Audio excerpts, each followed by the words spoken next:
My name is Valentine Illiton. I am both an author and a historian.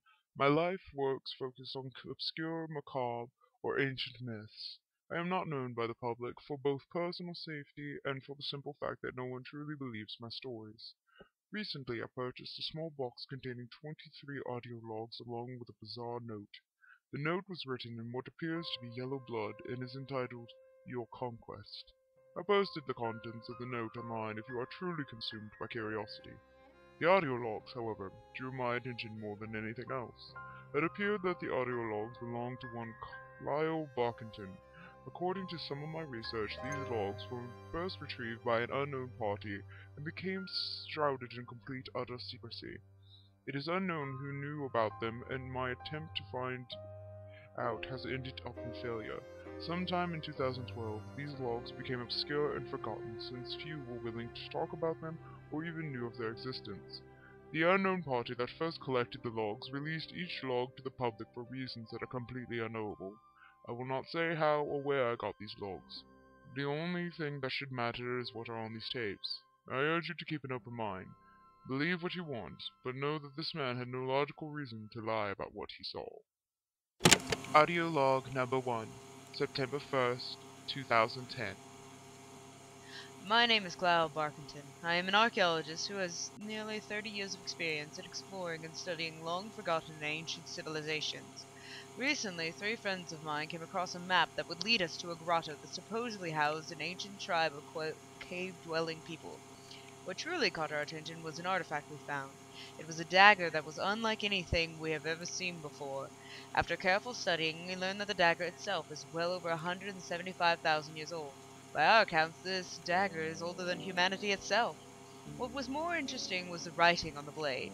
It was unlike anything we had seen before. The words Ville Ost Belumbar were written in a small but noticeable font right in the middle of the blade. If our data is true, the words written on it were made by a tribe of humanity that predates even cavemen. Now that doesn't make any sense considering the dagger is 75,000 years old. However, I was consumed by one simple question. Who in their right mind would pass up the chance to learn about a long lost strand of humanity? Who could say no to learning more about a tribe of humanity that existed 75,000 years ago? The best part of all of this, however, was the fact that the map led us to a cavern in Tennessee. Archaeologists like my friends and I have discovered elaborate and ancient cave art that is well over 1,000 years old. According to the reports, the art was soft to the touch and was possibly finger painted by Native Americans, perhaps painted by people much older and more ancient than Native Americans. So, is it really that far-fetched to believe that a tribe of humans lived in America long before Native Americans? Is it really far-fetched to believe that humanity itself is far older than we think it is? To those questions I say with 100% certainty that the answer is simply no. My friends, on the other hand, found it hard to believe. I will have to try and convince them that the discovery of this cave is important. Audio log number 2, September 11th, 2010. After a long debate, I managed to convince my friends that such a discovery should not be squandered. We will be leaving in a couple of days. The actual site is only 12 hours away. I haven't been this anxious in the longest time. Not since I helped in the discovery of an ancient tribe in Canada that was more than 3,000 years old. Despite every historian dismissing what my team and I found as merely laughable, we were excited for the fact we found this tribe. True discovery is not about fame or recognition. It is about what you've learned and what you can pass on. I will study this dagger some more tonight and see if I can find more data. Perhaps it is just my imagination, but I could have sworn the dagger is alive. It's hard to explain it, but I am thinking the dagger knows I am studying it. It is watching me with great indifference. Perhaps this is just a sign I need more sleep. For now, though, research is more important. Audio log number 3, September 11th, 2010. Still can't sleep. Not because I'm still anxious about going, but because I feel the presence of something powerful. Believe it or not, there have been reports of veteran archaeologists such as myself claiming to feel an ancient presence when at a dig site or studying an artifact. In fact, I've stated in the past that I felt something while visiting old ruins or studying artifacts that are hundreds, if not thousands, of years old. However, this was different. It was like I was being watched by something ancient. I couldn't help but feel afraid. I'm trying to I'm going to try and get some sleep. Maybe a good night's rest will clear my head. Audio log number 4, September 13th, 2010. We stopped in a small town in Tennessee to get supplies and possibly hire someone to be our guide. At first, everyone in this small town seemed to be very interested in who we were. Some even jumped at the chance to be our guide before even asking us why we needed a guide in the first place. When we told them that we were going to study the grotto that was not far from town, I noticed everyone who wanted to be our guide went pale. I have never seen a group of people so scared before. Billy, one of my friends who came along, noticed the locals began to act odd. Some began mumbling to each other and started speaking in a very strange language. I finally decided to see what was going on myself, and that's when I saw it. A large figure appeared to the townsfolk inside a bar. I couldn't quite make it out what it was since I was looking through a window. However, I knew for a fact that the figure was not a human. Then I felt it, the same presence that I felt before. It felt stronger than ever. Never in my life have I felt such fear. Never have I ever felt the sudden urge to commit violence towards someone. I never felt this way before, and I ran away as fast as I could. My friends, Billy, Frank, and Felicia, were waiting for me and wanted to know what happened to me. I simply told them we needed to get out of here. All I kept saying to myself was simply one thing, that I was not going to die here. When we drove away, we initially abandoned the idea of going to the cave. My friends and I went home, but I could not shake the feeling of fear and dread. I managed to hide when I was with people or in public, but in private I was afraid. What exactly did I see? Better yet, why can't I let what I saw go? I need to know more, but it is far too dangerous. My friends and I have come across cults and even violent tribes before, but this pales in comparison to those experiences. I'll have to think more on this. For now I have the dagger and all of my notes. That will have to do. Audio log number 5, September 15th, 2010. Am I going insane? I think the dagger is speaking to me.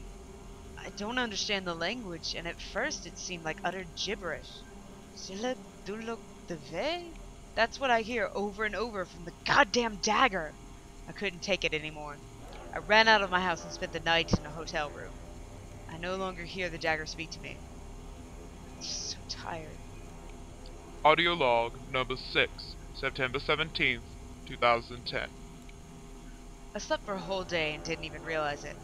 Seeing as how I woke up a mere 10 minutes before I had to check out, I scrambled to wake myself up. When I checked out, the manager of the hotel seemed off.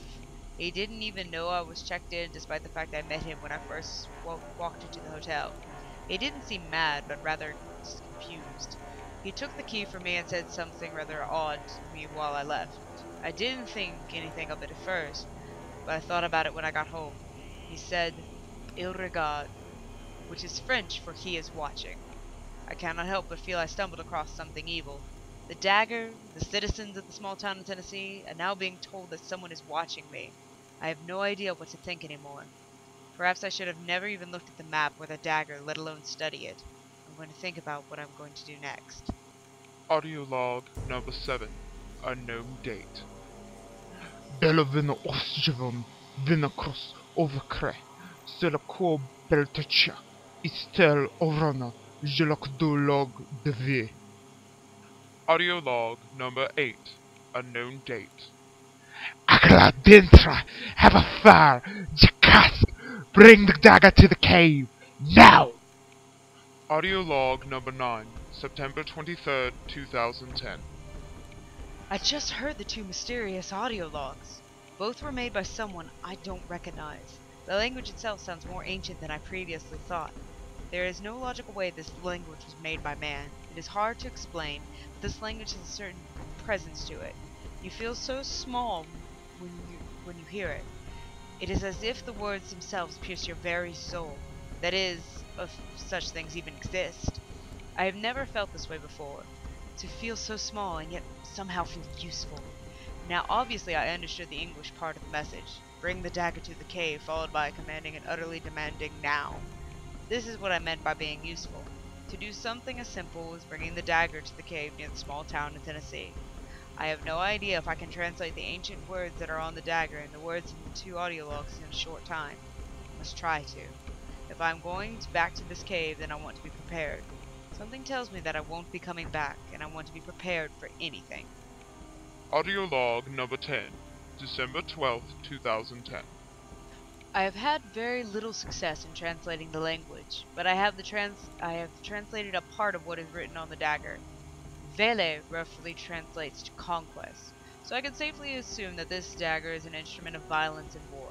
I am starting to understand what is going on here. The civilization in the cave, the dagger, and the small town are all part of a cult who worships a deity of war. To make matters worse, I am being contacted by it. Is going back to the cave really a good idea? I can't even imagine what will happen if I bring the dagger back to the cave. I can't ignore this either, for I will be haunted by the deity until I do what it commands. I need more time to translate what is on the dagger and the audio logs. I simply just need more time. Audio log number 11, January 1st, 2011. Can't take living like this anymore.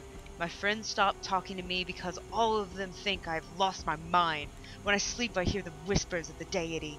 My dreams are so vivid, I've mistaken them for being real. The dagger speaks to me when I am awake, and when I leave my home, I notice people that I have never seen before stare at me. My life is nothing but a long nightmare that I cannot escape from. At this point, I have only one choice. Cannot sleep well anymore, let alone try to translate the fucking language. I have to return the dagger. I'll probably die or perhaps an even crueler fate, but I do not care right now. I am leaving for the cave tomorrow. Audio log number 12, January 2nd, 2011. When I arrived into the small town in Tennessee, I noticed three things. The first thing I noticed was the town was completely abandoned. From the looks of it, it was abandoned just recently as some of the buildings still had power on. The citizens must have left in a hurry as well as all of the houses are wide open. There are fresh tire tracks going in all directions along with nearly a limitless amount of footsteps in all directions. From the looks, it was only adult footprints. Either the adults were carrying their children or something terrible happened to them. I don't even want to think about it. The second thing I noticed was the town hall was razed to the ground and none of the evidence suggests the town hall was burned out recently. The burnt logs are still warm to the touch. I am completely baffled by this. The last and most important thing I noticed was a shrine in the middle of a burned field. It was small and only had enough for one, maybe two people at best. Inside was a small statue of a four-armed being that looked like a mix between some sort of insect and a humanoid-type creature. Is the being these people worship? No idea, but it is possible. All I know is something horrible happened here. I can feel it in the air and in my gut. There were no signs of blood or where the people of the town would have gone to. I will have to investigate what happened here before moving on. Maybe find a weapon somewhere. Audio log number 13, January 3rd, 2011. I spent the night in a resident's home, but not before I found a shotgun with 12 shells, a military-grade knife, and a book of some kind. The book simply has a black cover with no labels, and it is completely written in the ancient language that has haunted me since day one. I had no idea what it is, and I am tired of trying to translate this damn language. Perhaps we never meant to learn the language, or perhaps I was never meant to learn. Perhaps both. Not completely sure. What I am sure of is what happened to this town. The town inhabitants left the town and burned the town hall down for what appears to be a religious dispute. No surprise there considering what I saw when I came to this town for the first time. However, it is a matter of the dispute that is troublesome. In the raised town hall, I saw human remains along with strange-looking body parts that were also burned. I also found 3 dead bodies in the town bar. The bodies were clawed up like some feral animal tore them apart. I remember feeling sick to my stomach. Never in my life have I seen so much blood and gore. I emptied the contents of my stomach all over the ground after seeing that. I couldn't go back into the bar. It just wasn't due to all the gore, but because I felt like my sanity was slipping away from me. Who or whatever killed those men was not human. That much I know for sure. No one deserves to die like that. Remembering the fact that there were no flies or maggots anywhere near the dead bodies, I realized that whoever killed them can make insects fearful. I never knew such fear even existed. After careful study of the town, that was all the information I could find. That means I have to enter the cave alone. I have no idea what is waiting for me in there. Audio log number 14. Note: This audio log was damaged and barely audible. What could be made out of it was Clyle mentioning something about a monster. Beyond that, nothing useful could be extracted. Audio log number 15. Unknown date. I have seen the monster that lives here in this cave. It is a creature that appears to have 8 eyes, 2 legs, 3 arms, and has very fleshy surface. It has small tentacles coming out of its eyes, and the creature is carrying weapons. From what I can tell, it has had a sword in each hand and was wearing armor of some kind. That's all I can tell about this monster since I only saw it from a distance. However, I have seen what this monster is capable of. I also know that this monster kills for a simple reason. Not because it wants to, or because it is part of its nature to do so. No, it kills to serve in order to serve a master. Each time the monster has killed someone or something, it brings the dead carcass to a shrine. I can't tell how old the shrine itself is, but I know for a fact that it is ancient. I heard a voice speak from the shrine. It seemed pleased with the monster's actions. I never stayed long enough to listen to everything the voice said to the monster. It would appear that was a good idea on my part. The monster is not interested in me personally, but rather appears to be hunting strange-looking humanoid creatures. These creatures have pale white skin with long ears and wear clothing that appears to be made from carapaces from giant bugs. These humanoid creatures appear to be blind, thus all of them rely on movement and sound to hunt. The monster kills entire groups of these creatures at a time with no mercy. I know I am not lost. This is not the first I have gone cave dwelling before, so my experience is paying off. Also, this dagger seems to be guiding me through this cave. However, this cavern is unlike anything I have ever seen before. It seems like it was man-made, as the walls are far too refined and are smooth to the touch. I will continue further exploring, but hopefully I will find my destination. Audio log number 16. Unknown date. I have no idea how long I have been down here. Feels like I have been down here for days now. I am getting hungry and I am forced to drink water from the various ponds I find. I see the remains of one of the humanoid creatures. The cave monster must have forgotten about this creature. I'm so hungry. I take out my knife and start cutting into the creature's leathery flesh. I begin to eat it and realize it tastes very similar to a well-done steak. Later I begin to eat the dead creature's heart, brain, and livers. Yes, this thing has multiple livers. I counted 4 and each one tasted like overcooked bacon. Eating the heart was like biting into an apple and even tasted like one. The brain was the strangest of them all, as it tasted exactly like a medium-rare hamburger. Perhaps my mind simply focused on the familiar taste so I would continue eating. It's a logical explanation, but the problem is that logic took a nosedive the moment I walked into this cave. I am eating the carcass of a dead humanoid creature. I am listening to a dagger, and I can feel my sanity slipping away the more I stay in this place. The more I eat, the less things make sense. I don't care at the moment. I simply wish to eat. I will continue onward after I am done. Audio log number 17. Unknown date. I have encountered underground chambers that are well lit from torches. On the walls of these chambers, I have noticed writing in hieroglyphics carved into the walls. I recognize the writing as it was the same writing that was on the dagger my friends and I found before we came here. However, I couldn't shake the feeling that it was old, perhaps even older than caveman drawings. Words such as Ninjun Torko Karla and Fidosh Koktova were written over the walls. What could these words mean? Why do these words repeat? Perhaps the 2 most important questions I should be asking is, who wrote them? Why? The hieroglyphics showcase a being who resembles a warrior or a conqueror of some kind. It's hard to tell exactly since the hieroglyphics are incomplete. Not to mention a good number of them are faded out to some degree. Each chamber I have encountered has had almost the same type of writing and hieroglyphics. The chambers themselves appear to have been made by humans. I have seen pictures of ancient human tribes who have built ancient caverns such as these before. I have been through what seems like a dozen of these caverns so far. Sometimes I encounter more dead, pale creatures.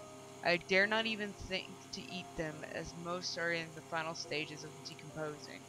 I can swear I can hear voices in this cave, all of which are human. I believe I've truly lost my mind and I can hear the voice of my dead wife. It's telling me to bring the dagger to her. Audio log number 18.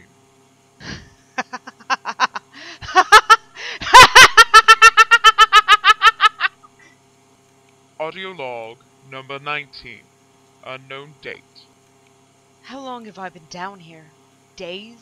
Weeks? Months? No, it can't be months. I refuse to believe I have been down here for that long. Then again, I keep seeing those pale humanoid creatures from time to time. I feel like I should give them a name instead of calling them pale humanoids.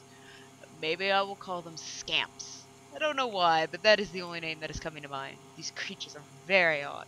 The more I explore these underground caverns, the more scamps I see. The scamps are indifferent towards me. None of them care that I walk around, and even when I get close to them, they simply just stare at me. I have noticed that the scamps revere what is written on the cavern walls.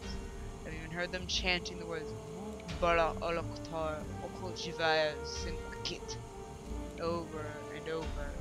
I have no idea what that means. I keep pushing forward. I need to find a place to rest as my body is wearing down. Audio log number 20. Unknown date.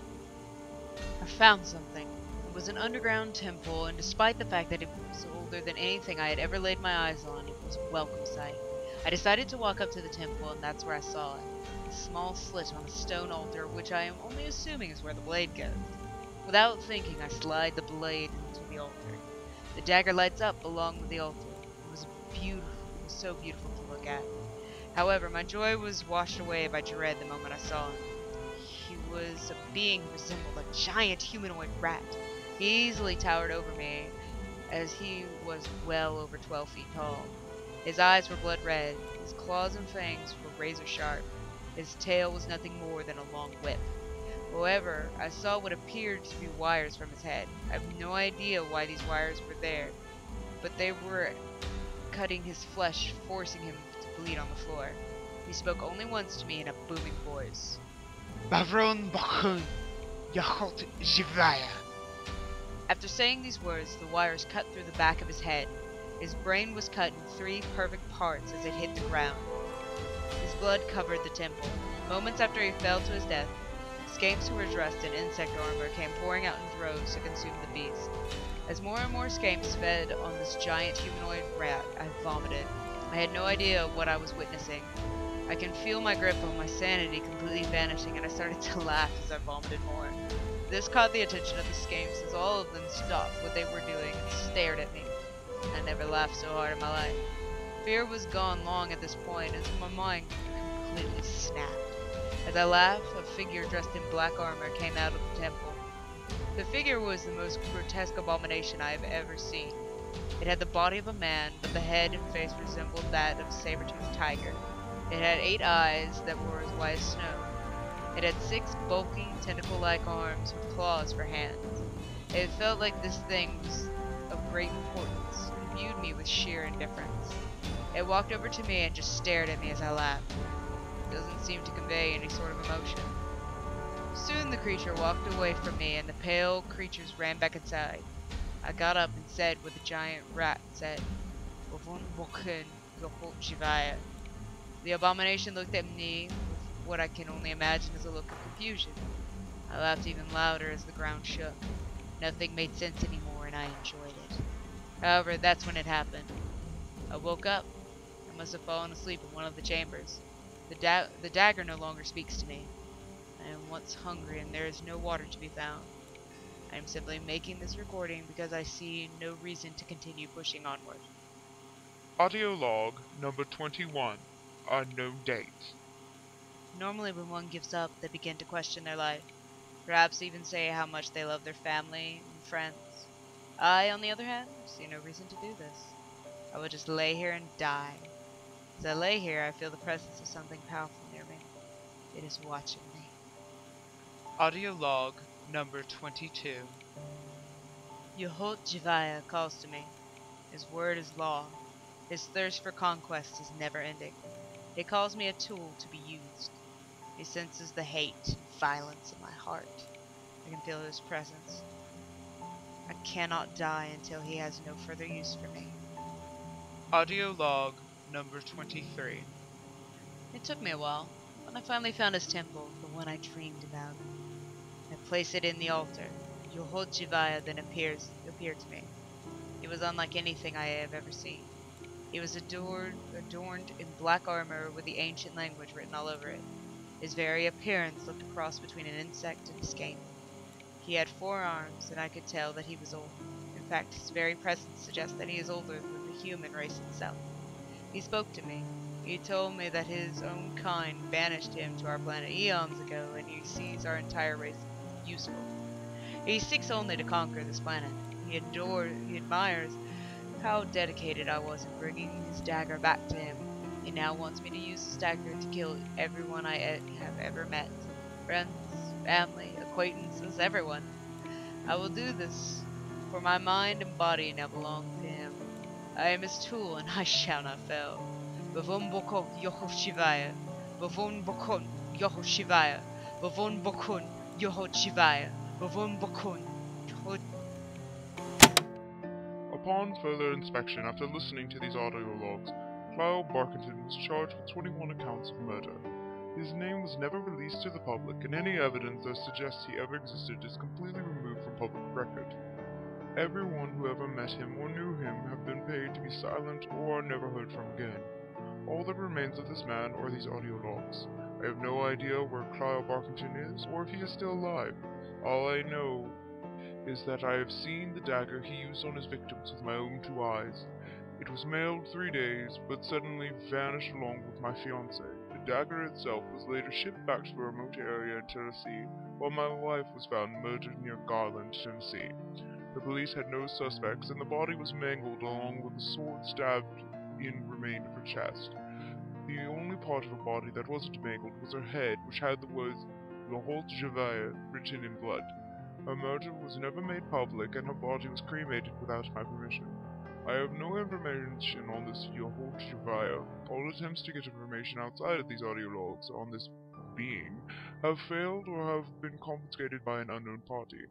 Clearly, this unknown party does not want anyone to know about this being. Whoever this yol'hot is clearly is beyond anything I have ever encountered.